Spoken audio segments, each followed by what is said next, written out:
Good morning. I am Brian Downs, and this is a Republic, if you can keep it. It is September 20th, about 9 a.m. in the morning. The year is 2025, and I'm coming to you from Orlando, Florida. Let's talk about free speech and its enemy, President Donald J. Trump. President Trump is again seizing power to which he has no legal right. This is a high crime and an impeachable offense. He has chased Jimmy Kimmel off the air. Jimmy Kimmel, the well-known late-night talk show personality. He works for ABC, which is part of the Disney empire.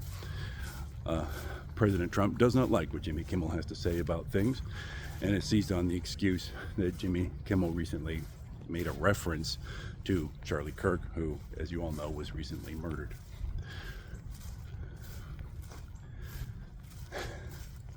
Brendan Carr is the MAGA cultist who Donald Trump put at the head of the FCC, which is the federal agency which oversees broadcasting, licensing rights, licenses, and so on. Not licensing rights, rather licenses. And the Trump administration, in its tarry corruption, has applied pressure to Disney ABC to remove Kimmel from his show and bench him indefinitely. This is flatly unconstitutional. In 2024, quite recently, there was a Supreme Court decision, National Rifle Association v. Vulo, wherein the National Rifle Association, represented by an ACLU lawyer, and good on the ACLU for understanding that the Second Amendment is a constitutional right, won a case wherein all 9 justices on the Supreme Court, the same justices who are on the Supreme Court today, ruled that it is a violation of the First Amendment for the government or any governmental entity or anyone employed by the government to apply negative pressure to any person or entity, an individual, a company, a broadcasting conglomerate, just because the government doesn't like what they have to say. And that's what's being done here. Trump is wishing to silence his critics. This is authoritarianism.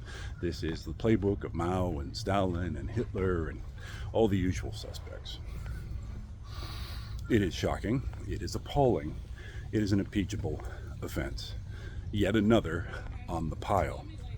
And what I think is quite wonderful about this is it's absolutely on brand for its absurdist nonsensicality. Here's the Trump administration babbling out its idiocies. Of course, the Trump administration has just chased Kimmel off the air. They pulled a similar move on Stephen Colbert, another well-known late-night personality entertainer. Except they can't be silenced. They're hugely famous and well-known personalities. So if Kimmel is thrown off the set at ABC, Kimmel could launch a podcast from his garage tomorrow and reach an audience of tens of millions. And if that were the case, he would be beholden to no one. He would have no manager above him. He could say anything he wished.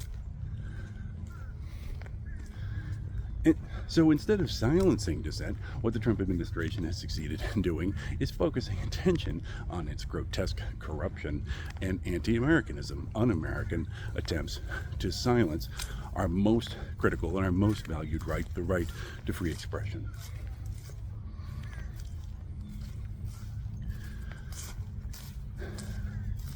It won't work. It can't work. Not with the way modern telecommunications operate, where a guy like me can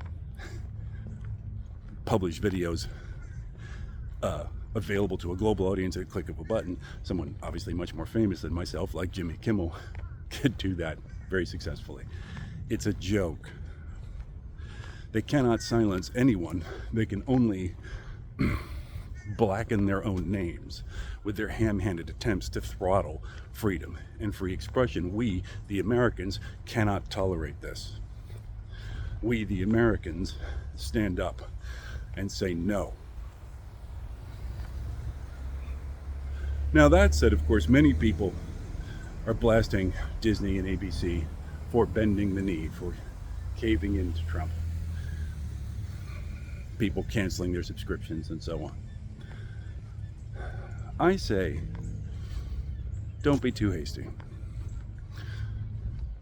Disney is a corporation that employs many thousands of people.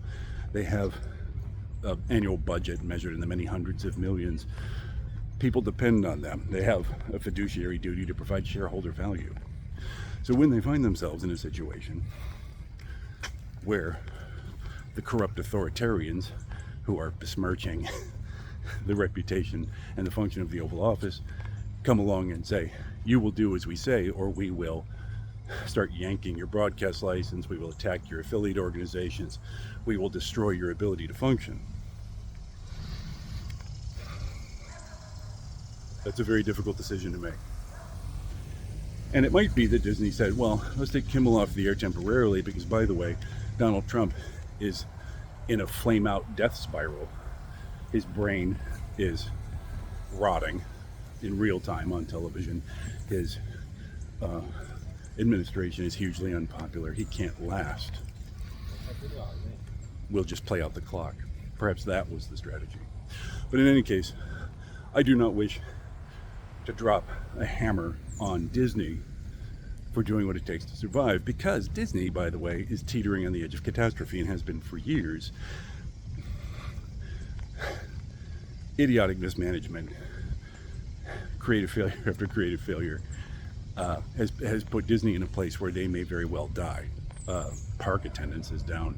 Disney owns Marvel and Star Wars, have managed to destroy both of those brands, producing flop after flop, like The Acolyte and Ms. Marvel and so on and so forth.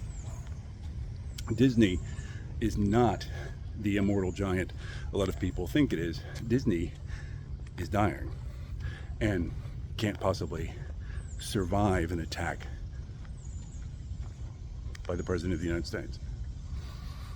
And so, while I would have wished to see Disney fight in court, I can understand why they chose not to. Again, a lot of jobs are on the line. But that only illuminates the difficulties of these situations. We love to say that it's heroes versus villains and that heroes fight back, but when you've got a mortgage to pay, you've got a daughter in college and a dad in the care home, it's not so easy to say, fine, we'll set the place on fire. But none of that is to excuse Donald Trump's malignancy or the disgusting toadyism of Brendan Carr, the head of the FCC, and anyone else in the administration who supports these policies. So thank you for returning to the channel. There is, of course, more to come because the fast-moving open sewer that is the Trump administration will produce new outrages shortly, and you'll be hearing from me on those subjects as well. Don't forget to like and subscribe.